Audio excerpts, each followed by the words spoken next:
Crypto. I want to talk a little bit about maybe what's driving the markets, try to keep this trading related to some extent. Where Let's do you want do to it. start? Ripple, we've got some data points we can cover. What's interesting to you guys? Well, we can't trade Ripple, right? Here at Tasty. No, we can't trade We Ripple. can't. trade. But do you think, all right, so you have this, I suppose, landmark case, right? Yes. And there's a lot of nuance to it, but essentially, secondary market sales of the XRP token do not constitute the sale of, unregistered securities. Yeah. It's not illegal to trade. And then you really quickly saw Coinbase come out, and they've obviously been aggressive with their stance here, and they've relisted it. Others have relisted it. Do you think that you'll see the industry kind of do a 180 here and start to bring some of these tokens back, that all of a sudden there's a knee-jerk response? SEC says these 12 or whatever are securities. Do you think everyone's going to take a second and rethink this? It depends when you say everyone. Okay. Like that's the whole. The key is He's saying majority or No. The key is who's everyone. Like the Coinbase. Like just to give you an idea, like Zero Hash, who we're invested in, they never took Ripple down. Right. I mean, they've offered it the whole time. They decided that they were going to go with it and face the music, but that they never took it off their platform. We never offered it because it was in litigation. We didn't know what was going on. But online brokerage firms are not going to change their policy until there is. So if it comes down to Tasty, Robinhood, Interactive Brokers, I don't know who else offers crypto, but Webull, something like that, or eToro, whatever they are. I don't think any of those firms are going to change their crypto policies right now. I don't think any of us can afford to, because it's not worth the risk. Right. I think if you're talking about, Coinbase, Crypto.com, Kraken, basically Binance, anybody else that's in play, I think they all have to. That's their business. Do you think this strengthens Coinbase's ultimate argument, as this is going to likely play out? Of course it does. This is a years? slap in the face. This is a loss. This is a huge loss for the SEC. This is a setback for them, and they finally met their match. So, which is great because nobody else can afford to go after them. So I think this is huge, and I think that it's really a good, it's a great. I think everybody. This is an outcome that is supported by everybody in the world of finance, politics, you name it. Basically up and down. This is something that's been, kind of like widely hailed as really good. Yeah, it's definitely encouraging. It's only cost Ripple a couple $100 million in a few years in the courts, but it's the first win, I think, which is it's the first win, and thank God big. that they, finally. What I give Ripple a lot of credit for is the fact that I've been bitching that blockchains have not stepped up. Like Tony and I, a lot of times, like there's a lot of things out there. Like just let's use pattern day trading as an example. Yeah. Like, why is it on Tasty to go fight for to remove pattern day trading? Right. Like we're accepting it, and like we're spending the money, we're trying to fight it, but like why aren't the exchanges? Like they're the ones that make all the money. They're the ones that are worth billions and hundreds of billions of dollars. Why aren't they fighting this? Like it's their battle to fight too. Sure. Sure. Like the big financial service. Why isn't everybody fighting this? Like why is it on little firms like us? To go to basically take the bullets and the arrows and whatever it is. And with respect to crypto, why is it on Tasty again, and why is it on Tasty or Robinhood or any of these firms to go out and fight for these blockchains? They should be doing what Ripple did. Yeah. They got money, spend it, and put your money where your mouth is, and go support your case. You can make a better case about your own product than we can, and go teach everybody that, hey, this is technology. just and go and fight the case. Absolutely. Well, hopefully we'll see more of a kind of cohesive effort over time with different lobbying groups. And I know, the companies behind some of these technologies, these blockchains, they have invested significant amounts of money into lobbying groups. But, I think certainly more is needed. When you look at the estimates for what this is going to cost, if you go back to even the Ripple case, $200 million, we're talking hundreds of millions more in order to ultimately fight the US government. It's crazy because, it's ridiculous that we all have to pay so a bunch of lawyers can get rich. So a bunch of politicians with giant egos in different regulatory bodies can basically stroke themselves, whatever it is, and pat themselves in the back for standing their ground, which is ridiculous. Yeah. It just pisses me off. Like, why do we have to hire all a bunch of old Goldman Sachs flunkies that don't have the customer's best interest in mind? We should be all about facilitating opportunity. This is all this is. And this is not, you're not protecting me by telling me what I can and can't invest in. You're not protecting me at all. I talked about this yesterday with Dylan. We had a big, long discussion on this. And it's our job to facilitate opportunity by building technology and content. It's their job to make sure that we can, that it's smooth. My argument was, and somebody wrote an email to me saying, hey, I like that argument yesterday. Since we've launched crypto at Tasty, we've had 0 fraud cases. Since we launched crypto at Tasty, we've had absolutely 0 fraud. When we put over-the-counter BB bulletin board stocks on our platform, oh my God, we spent millions of dollars defending fraud cases left and right. So we took them off our platform because we got scammed for millions of dollars.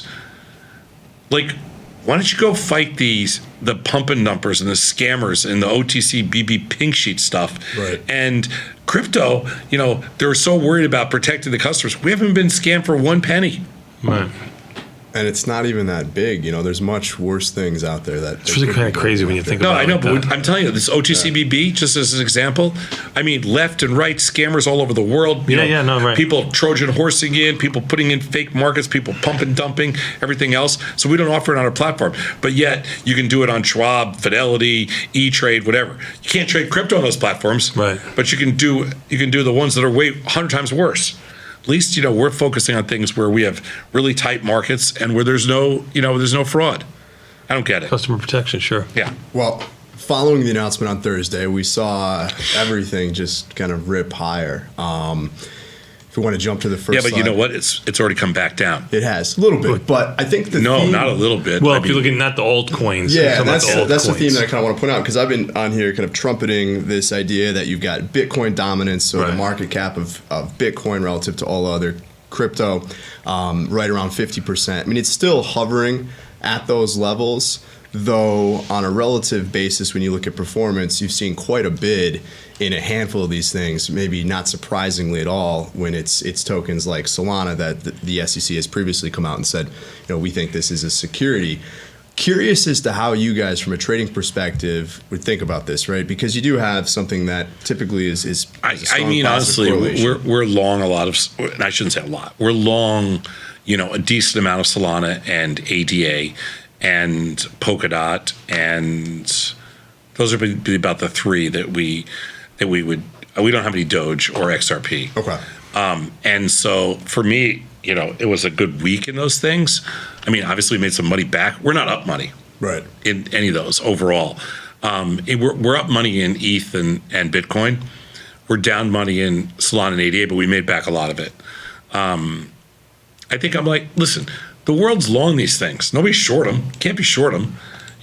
So take the leverage aspect out of them and just let people, if people want to buy them, let them buy. Who cares? I don't get it. They let you buy. There's plenty of cash markets you can buy. You can buy cash gold, buy silver. You can buy a baseball card for whatever you think it's worth. You can buy digital. You can buy digital collectibles. You can buy. You can go buy spot FX. You can buy tokenized securities. The hell. Again, if we can build the technology, they should embrace it as long as, we've done everything we can to eliminate the fraud and any criminality associated with it. Focus on the stuff that really screws up clients, Right. like pattern day trading and pink sheet stocks and all the scammers. That's where the real problems are. How about a bad fill from an exchange where they rip off a customer and they don't, Right. and we can't negotiate to get it back? Right. Gary Gensler wants to move all the trading back on exchanges. We can't get the exchanges to change a bad fill if our life depends on it. Yeah. But if we get a bad fill at Citadel or at some other high frequency market making firm, relationship. we call them up. We say, "Hey, this is a bad fill. Change the price." Right. Yeah. And they're like, "Fine." Right. Okay. That's all. That's all we want. Business. It's Right. business. Right. Right. Not a cartel. Yeah. That's right. Well, when you look at this outperformance, relative outperformance against Bitcoin, do you guys think that continues here, or is this just kind of a one-off? So obviously the diversions had gotten so deep Right. that it was painful to watch. I think this is just a little bit of normalization. We know from experience that pairs trades will revert to the mean. I don't know if these things get back to some other level, to the old levels at all. But clearly, if there was a ruling, that would make a difference. Yeah, it certainly helps. When you look at Solana, you look at Ripple, obviously the main beneficiary there. It's tough, I think, for a lot of people when you look at an asset like this, like cryptocurrency, Bitcoin, to understand, what are the signals? What do you trade off of? When we have options trading, obviously, we can model the volatility, we can rank the vol, we know when things are cheap, when they're relatively expensive, and so on. But I think one of the things that maybe people can key on is that, over time, I think ultimately as this whole space grows, Bitcoin market dominance maybe tops out at a lower percentage of the total market cap. But when you get to certain points where you're at 50%, you're a bit north of 50%, and you just look at the significant outperformance that Bitcoin has experienced, maybe at that point, the odds are kind of in your favor where you're going to see that trade for alts against Bitcoin. So that's one of the things that I'd point out there. But also curious as to how you guys think about, and I probably have some idea of this knowing you guys, but how you think about just the low vol environment we've seen across the board. Not just in crypto, but you look at just about all other asset classes. You look at where obviously the VIX is here recently. Does that go into your thought process around trading something like this where you don't really have a robust options market, but you do have an implied volatility that we can drive. We do have realized vol. And these are just at levels that we typically don't go any lower. And volatility obviously can spike if we saw a big move higher, but is it a red flag, is it a warning sign at all when you look at Bitcoin and you just see how low the volatility is right now, knowing how violent it can be in there? Is it a red flag? Well, in terms of, is it a warning sign for risk? Like, is there risk No. here? It's the exact opposite. Okay. It's the exact opposite because in different underlyings, for example, like Bitcoin, because there's no real option trades in there, so nobody's short any premium. So low volatility in an underlying that has the potential for explosive volatility, like easily go to 100, Right. Okay, from 50. I don't think it's going to, but it easily could go to 100. So what that means is most people are just sitting on long Bitcoin. So you want a situation where volatility can explode because it's all just upside. It's you're just looking at some kind of a model where it's just pure upside. That's all it is. It just means your upside, if volatility is at 50, your upside is X. If volatility goes to 100, your upside is 2X. Potential upside. Yeah, Right. yeah. Right. Well, Yeah. I'll point this out because, and I agree The pot with you. just got bigger. The pot odds just got bigger. Yeah. That is typically what we've seen over the history of Bitcoin. I would argue, though, the last couple of times where we saw, where do we get to that IV rank of 100? Where was vol? The price was Well, IV rank's different. IV rank's different. This is not IV rank. This is IV. So raw IV here, But I've got the other side of that there. So I've ranked where that 47% implied vol on the 30-day IV is relative to the last year. Yeah. We're at a 6. Yeah. And so I guess what I'm saying is why I'm asking do you think it's a warning sign? Because while, yes, over the course of history, we have typically seen that implied volatility spikes or volatility spikes in Bitcoin when you see those upside moves. Yeah. The last couple of times we've seen those really high vol levels, Yeah. it's actually been to the downside in a collapse. It's okay. Nobody's playing Bitcoin for the down move. Yeah. So what you're looking for is we call it asymmetric opportunity, and Absolutely. this is asymmetric opportunity. You get volatility to spike, and you make double. It's a good risk reward. I mean, if you're not bullish on Bitcoin, then you're not in the position to start with. Right. Yeah. Everybody's long this stuff. There are no shorts. This is totally a one-dimensional market. You have that negative convexity, I suppose. If you short this, it's it could go horribly wrong. The only people that are long digital assets that don't really care about digital assets have it on as a hedge, and they don't. It's really small. They don't care. But I'm telling you, this is strictly a long play. There's nothing else to it. So that's kind of a quick overview of what's going on. Recent theme here. We're finally seeing alts to Bitcoin. When I say alts, it's just anything but Bitcoin there. Low vol, can expect right now at that implied vol of about 50%, almost a $2,000 move given current price of about 30,000. The other thing that is interesting here is you've seen correlations aside from the dollar, and I think if you price this in dollars, obviously, like a lot of commodities, you're going to see that inverse correlation over time. But you've really seen correlations break down, and that's one of the other key things I wanted to get your thoughts on. So as we just jump ahead to maybe a couple slides, I've got one slide that just illustrates what I'm talking about. Alt starting to break out. That's just Bitcoin or Solana price in Bitcoin. But what we're looking at here is that the correlation between the S&P 500 and the price of Bitcoin on a rolling 90-day period is as low as it's been in the last 3 years. And you see this as well when you look at this against the NASDAQ, when you look at this against just about any other asset. I think at one time, and maybe this comes back, my view at least has been that this was almost a leading indicator of volatility or of risk. Bitcoin was, you have something that's going to trade 24/7 versus other markets to a degree. And so oftentimes we just saw this kind of play out that way. What do you think is driving the collapse in the correlation between Bitcoin, a very, perceived as a very high risk asset, versus other risk assets? Is it just so much of the kind of regulatory noise and concerns there? I don't know about, clearly for the other coins, yes. I don't know about Bitcoin. I don't know about Bitcoin because I kind of think it lives outside of the regulatory concern box. I think there's just reservations about digital assets in general. Mm-hmm. That's all.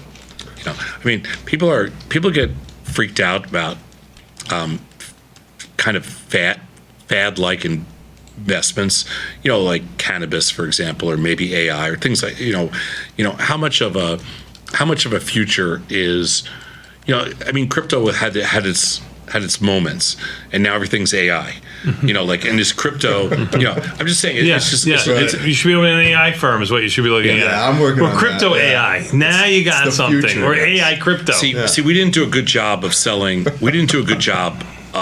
We didn't do a good job of selling crypto as a technology. For some reason, we tried to sell crypto as something different. Yeah, it was just a speculative instrument. Just or as a currency. Yeah, exactly. Like they should have never called it cryptocurrency. Right. Yeah, it should always been a technology Or asset. Right? Yeah, whatever, or an asset. Right. Digital assets makes a hell of a lot more sense. Yep. The thing is, I do think that there's a ginormous potential there because there's definitely a lot of underlying interest, and there's so few players. Listen, we're staying bullish on the concept. Yeah, I'm bullish on the space. Oh, absolutely. I think it's a positive right now that we're not even considering firing you yet. Well, that's good to know. I think you would be fine with digital assets if you got rid of it. It's going to go on, right? No, you're safe. You're safe for now. Everyone's replaceable. Yeah. Oh, everyone's replaceable. Yeah, for sure. The argument has been that you're going to see the breakdown in correlations here. It's an uncorrelated, kind of diversifying component of a portfolio. It has the asymmetric return profile that you described. But do you think that continues into perpetuity? I mean, if you see the broader adoption of this, the institutionalization of crypto? I don't think you're going to see. I don't think. I think you're going to. I don't think you're going to see.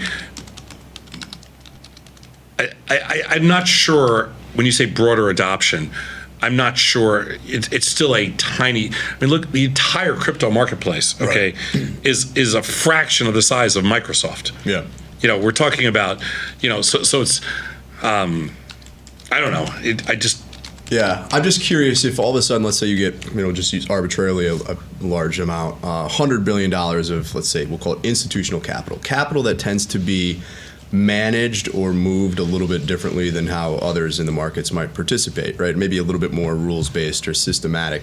Does that have an impact on the price action? Innovation in the technology world always has an impact on the price action. And if there is as much to the world of decentralization and blockchains and Web3 and everything else that we do believe is the case, like I'm way more bullish on blockchain and Web3 than I am on AI. Really? Yes, way more. That's interesting. Yeah, like okay. I don't get the AI thing nearly as much as I get the whole blockchain thing, and so I'm one of those people that think there's enormous potential. Interesting. I think that they'll work kind of together. Oh, of course, technology is technology. They're all going to work. Right. It's all going to be. But I think that I think the challenge now is on these blockchains to come up with blow me away technology, and when they do, there's going to be a lot of interest. Okay. Well, I've got one or two quick slides to go through to wrap things up. Okay, because we're running late, so go ahead. All right, well, we could just wrap it up then. I'm just curious, like last kind of point here, when you look at what's going on in the market, obviously there's a lot of regulatory pressure that drives things at times. There's the institutionalization of it, the ETFs potentially coming. We've seen these correlations break down. But how do you think about what actually drives this? I mean, if we just jump to the next slide, it's not really correlated with anything. There's an inverse correlation with the dollar. There might be an argument around how monetary policy and kind of liquidity in financial systems has an impact on this, on the margin, certainly on asset prices when we look at asset price inflation. But what really drives crypto, in your opinion? Like, how do you think about this as an investor? Is it just simply, this is a technology that's early stage, it has exponential upside and is going to continue to grow, and you take a buy and hold approach? Do you pay attention personally? Are you guys looking at what's happening in the market? Is it macroeconomics? Is it what's happening in other asset classes, or from a policy perspective? Like, is there anything at all that influences the decision making around this? Boy, that's a tough question. I was doing this show last night for Investor Business Daily, and one of the things they asked me was questions on correlated risk. And on the correlation side, I said something which I think caught them off guard, which was, like if you have a stock portfolio and you want to add some non-correlated products, you can add some things like maybe you want to add a gold position, maybe you want to add a bond position, maybe you want to add, some different kind of completely, like maybe you want to add Disney because it's not correlated to the S&Ps, whatever. But maybe you want to add digital assets as well, because there's no correlation there. And they were like, we never thought of that. And I'm like, yeah, I think that's going to be a big part of the sales process. So awesome. Anyway, well, I'm excited about that. Obviously, I'm a bit biased, but yeah, well, you should be. Yeah. I mean, but that's cool. But that's cool. Again, we need to mainstream a lot of the. We need to get better at making the technology more accessible. Like, we have to get our wallet out there so people say, well, I need this. Right. Like, rather than, oh, this would be cool, we need this. And I'm telling you, moving money around obviously is the first step. Well, maybe next week we talk a little bit about what we've been building. I'll show some visuals as well. We get everybody excited. Yeah, that would be great. Cool. Awesome. Good job by you. You want to end it right there? Let's end it right there. Yeah. We'll take a quick 90-second break and come back. We got more Tasty Live after this with a market measure next. Perfect.